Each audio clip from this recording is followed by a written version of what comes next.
memberikan kita waktu dan kesempatan untuk kita boleh untuk saling mengasihi di dalam Tuhan dan untuk kita memenuhi panggilan Tuhan di dalam kehidupan kita. Maka firman Tuhan yang terambil dari kitab Kisah Para Rasul pasal yang ke-9 ayat 36 sampai dengan ayat yang ke-43. Kisah Para Rasul pasal yang ke-9 ayat 36 sampai dengan 43. Untuk kita boleh sama-sama membaca firman Tuhan ini di dalam hitungan yang ketiga. 1, 2, 3. Di Yope ada seorang murid perempuan bernama Tabita, dalam bahasa Yunani Dorcas. Perempuan itu banyak sekali berbuat baik dan memberi sedekah. Tetapi pada waktu itu ia sakit lalu meninggal. Dan setelah dimandikan, mayatnya dibaringkan di ruang atas, tidak dekat dengan Yope. Ketika murid-murid mendengar bahwa Petrus ada di Lida, mereka menyuruh 2 orang kepadanya dengan permintaan, "Segeralah datang ke tempat kami." Maka berkemaslah Petrus dan berangkat bersama-sama dengan mereka.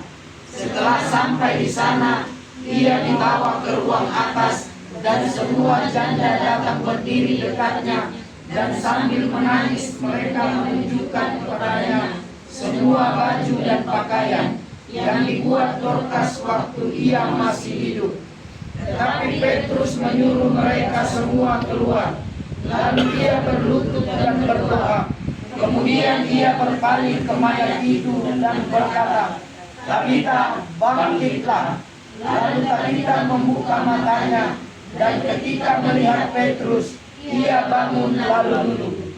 Petrus memegang tangannya dan membantu ia berdiri. Kemudian ia memanggil orang-orang kudus beserta janda-janda, lalu menunjukkan kepada mereka bahwa perempuan itu hidup. Peristiwa itu tersiar di seluruh Yope, dan banyak orang menjadi percaya kepada Tuhan. Kemudian daripada itu, Petrus tinggal beberapa hari di Yope, di rumah seorang yang bernama Simon, seorang penyamak kulit. Puji Tuhan. Haleluya. Firman Tuhan ini begitu panjang sekali, berbicara tentang seorang perempuan yang bernama Tabita. Dalam bahasa Yunani kita menyebut Dorcas. Nah, firman Tuhan ini berbicara tentang sebuah kebaikan. Yope, kota Yope adalah sebuah kota pelabuhan kuno yang terletak di pesisir Laut Tengah. Kalau sekarang itu di Israel, menjadi bagian. Jadi menjadi judul firman Tuhan ini adalah pribadi yang dikenal karena kebaikan.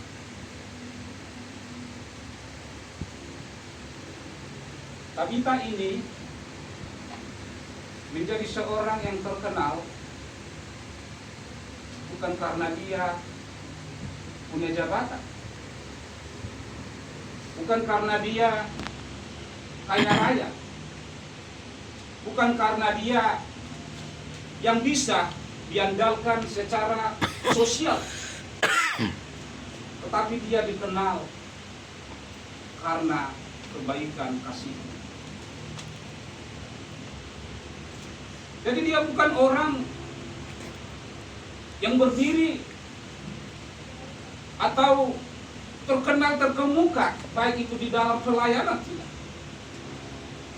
Bukan sering orang yang berdiri di mimbar, tetapi dia menjadi seorang yang senantiasa penuh dengan kebaikan kasih.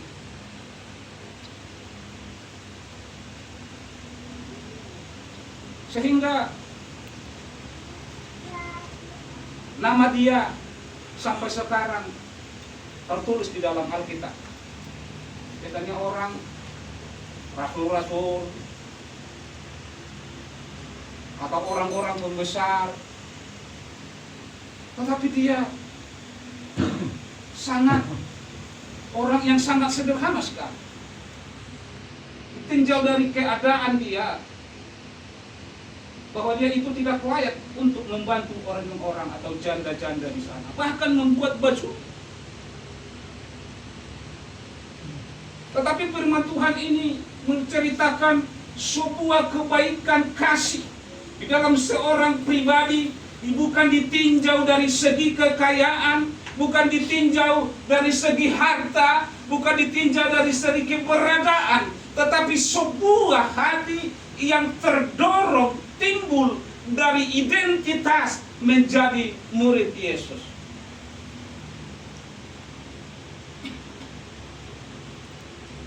Dia saat dia berada, firman Tuhan mengajari dia meninggal. Jadi orang yang selalu berbuat baik itu akan dikenang oleh orang. Pada masa hidupnya, jadi boleh didokter zaman sanari, tatamue binatang, boleh pentakos nama tatamue. Pernah saya dengarkan seorang istri hamba Tuhan, yaitu istri Bapak Pendeta Simbolon yang sudah meninggal.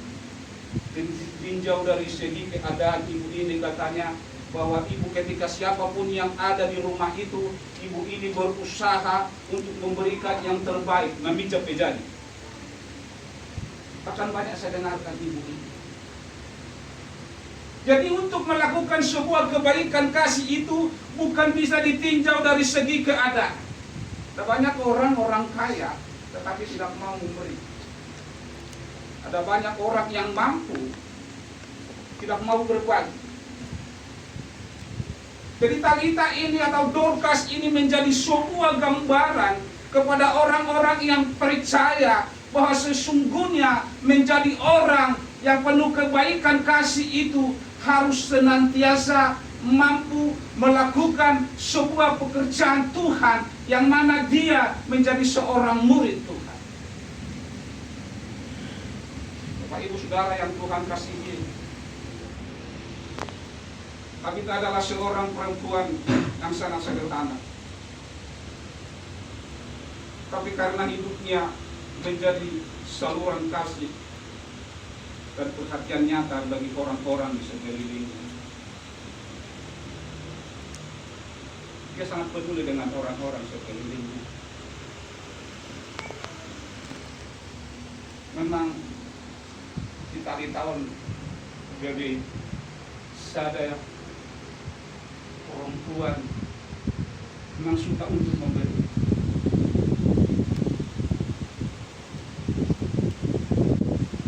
Itulah ajaran Tuhan bahwa setiap orang yang percaya itu harus suka memberi.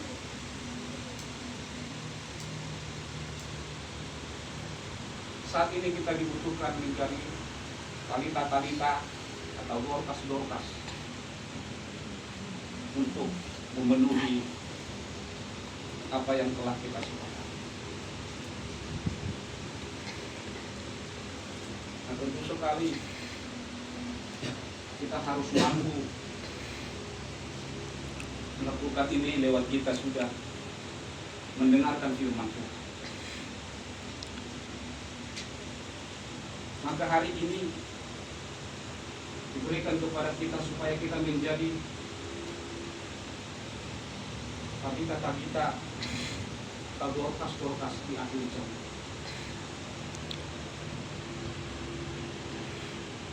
Sehingga apa yang kita berikan itu dengan hati akan menjadi ubah kita kelak nanti.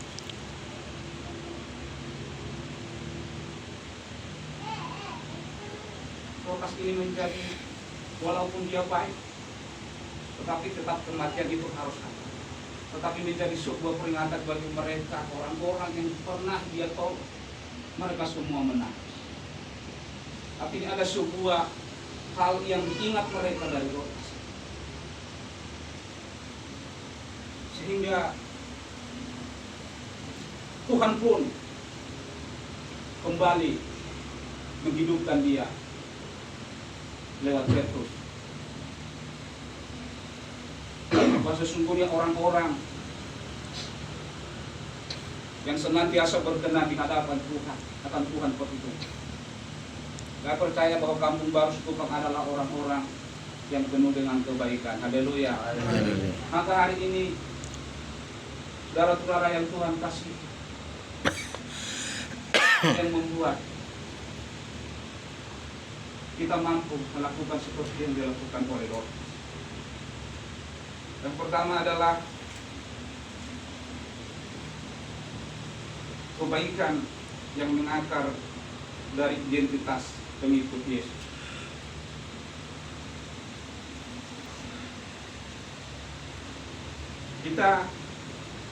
Kebaikan kita harus menjadi mau meneladani keteladanan Kristus yang tetap menjaga identitas kita sebagai pengikut Kristus. Bahwa kita janganlah sama dengan dunia ini. Tetapi oleh firman Tuhan yang telah memanggil kita, sehingga kita mampu memberi di luar dari kemampuan kita. Kalau kita tidak mengenal Tuhan, tak mungkin kita mau memberi. Itu pasti. Saya pun berkekurangan.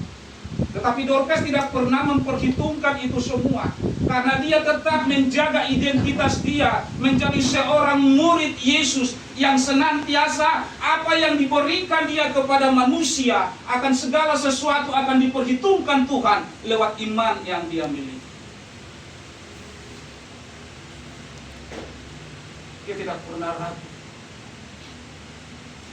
bahwa dia tahu dan percaya bahwa segala sesuatu yang kebaikan-kebaikan yang dia perbuat itu, kebaikan-kebaikan kasih yang dia perbuat itu, semuanya akan diperhitungkan oleh dia. Dia tidak pernah ragu, dia tidak pernah segan-segan untuk menolong orang lain dari setiap keterbatasannya, dari setiap kesederhanaannya, tetapi dia menjadi orang yang selalu kebaikan di dalam kasih. Dan yang kedua adalah kebaikan yang konsisten dan berkelimpahan. Firman Tuhan berkata, janganlah bosan-bosan berbuat kebaikan. Kebaikan yang dilahirkan dari hati yang paling dalam akan menjadi berkat bagi kehidupan kita. Tuhan mengajarkan kita untuk selalu berbuat, tidak cemu-cemu, karena semua sesuatu itu diperhitungkan oleh Tuhan. Dan sesungguhnya orang yang sudah mengenal Tuhan, orang yang sudah benar-benar hidup di dalam roh, hidup di dalam mengecap kebaikan Tuhan, dia tidak pernah memperhitungkan segala sesuatu apa yang dia lakukan.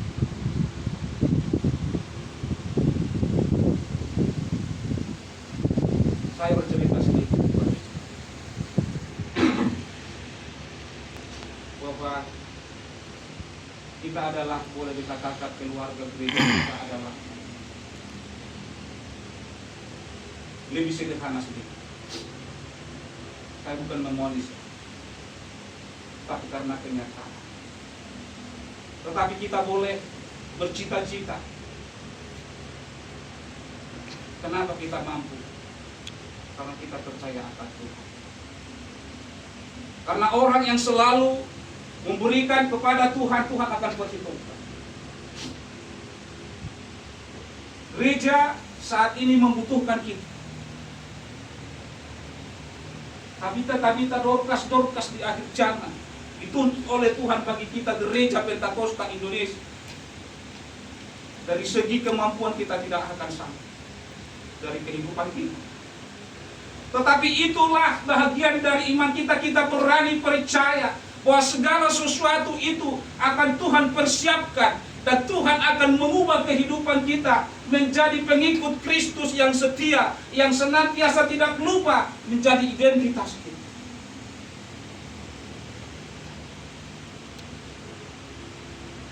kita hari ini dituntut oleh Tuhan untuk bekerja keras. Dan tidak boleh kita berkata, saya tidak mau ini, tidak sanggup Tuhan saya. Tuntut Tuhan.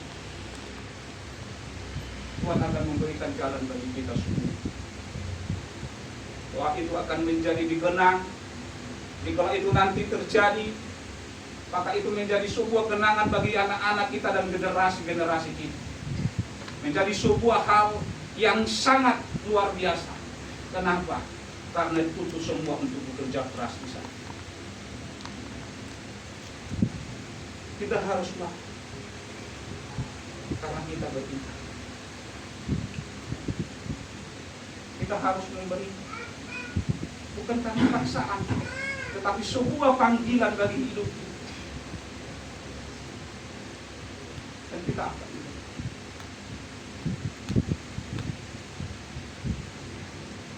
karena itu menjadi bahagian tanggung jawab kita semua.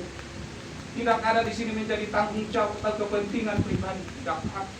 Tetapi kepentingan bersama yang senantiasa diberikan Tuhan kepada kita, jalan untuk membuat sebuah kebaikan, sebuah hal di mana kita harus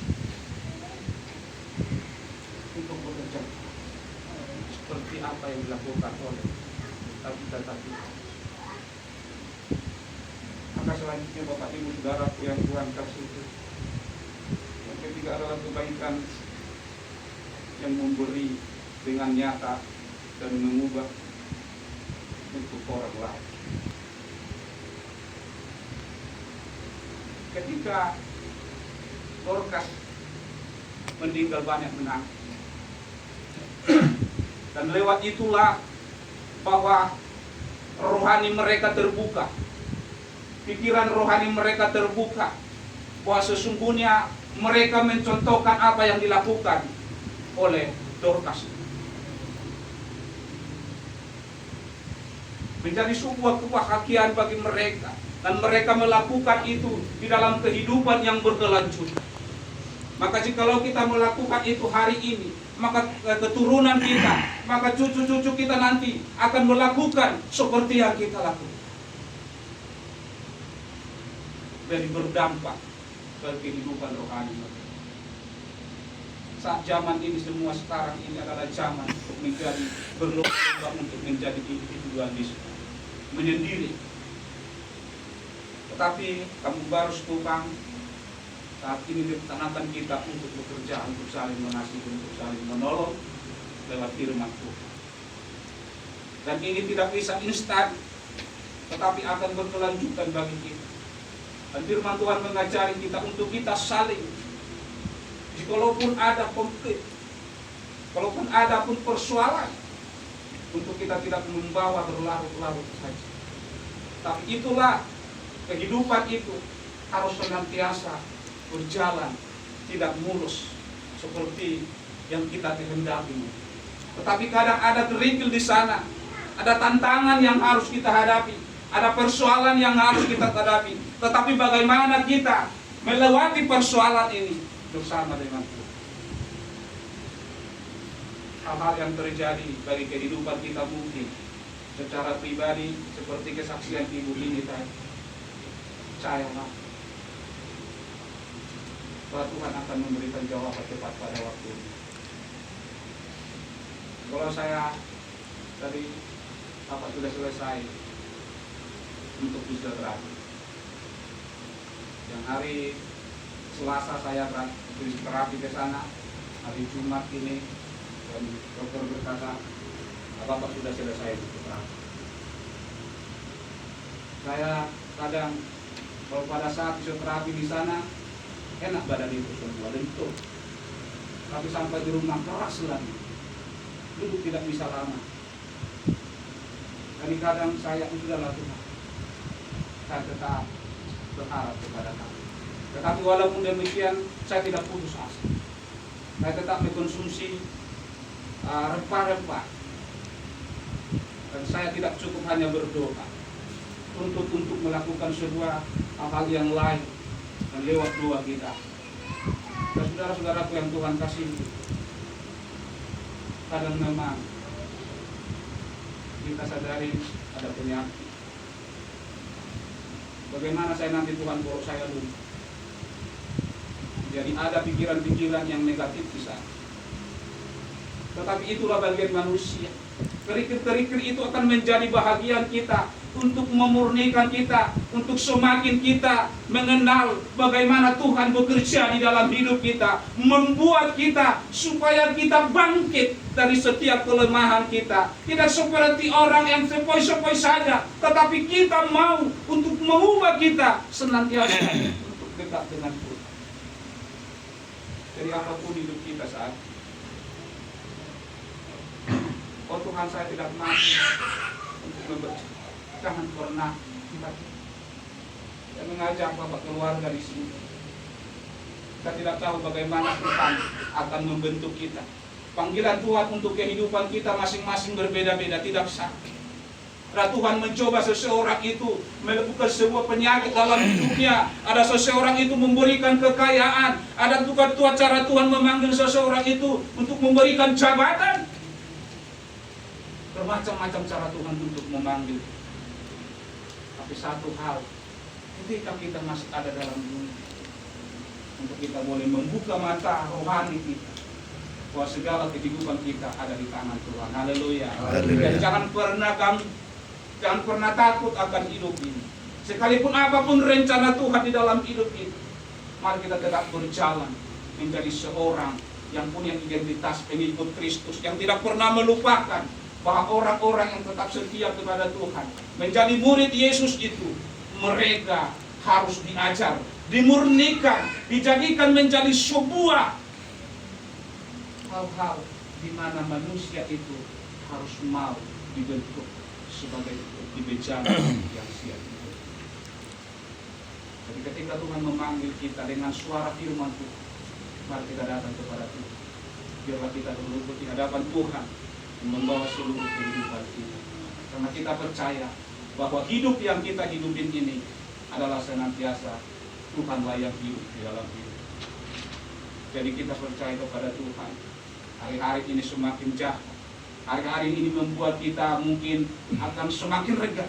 Tetapi firman Tuhan akan mengikat kita ketika kita senantiasa memadukan hidup kita, senantiasa peka mendengarkan suara Tuhan. Dan firman Tuhan itulah yang menyatukan seluruh kehidupan kita, dan kita tidak pernah lagi takut untuk mengikut Tuhan.